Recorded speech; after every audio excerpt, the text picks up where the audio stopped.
প্রিয় বন্ধুরা, সবাইকে জানাচ্ছি শুভেচ্ছা আমার চ্যানেলটি দেখার জন্য। তো বন্ধুরা, চলে আসলাম রাঙামাটির সুন্দর একটি পাহাড়ি এলাকায়। চমৎকার পরিবেশ, সুন্দর একটি ভিউ লোকেশন বন্ধুরা। তাই ভাবলাম আপনাদের সাথে শেয়ার করি।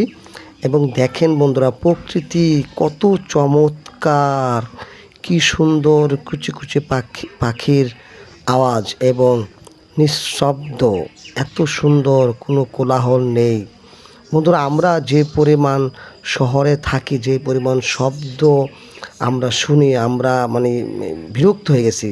সেই দৃষ্টিকোণ থেকে বন্ধুরা, মাঝে মধ্যে পার্বত্য এলাকায় ঘুরতে আসলে মনটা ভরে যাবে। অসাধারণ বন্ধুরা, অসাধারণ। এত সুন্দর একটি লোকেশন বন্ধুরা, বান্দরবন। খুবই সুন্দর, দুঃখিত, বান্দরবন না, এটা হচ্ছে রাঙামাটি। খুবই চমৎকার বন্ধুরা, আমার সাথেই থাকুন, আপনাদের ঘুরে ঘুরে আরও ভালো কিছু দেখাবো। তো সবাই ভালো থাকবেন এবং বন্ধুরা, ভিডিওটি ভালো লাগলে অবশ্যই সাবস্ক্রাইব করবেন এবং আপনাদের পাশে আমাকে রাখবেন। আমি ভালো ভালো ভিডিও আপনাদেরকে দেখাবো। আল্লাহ হাফেজ, সবাই ভালো থাকবেন।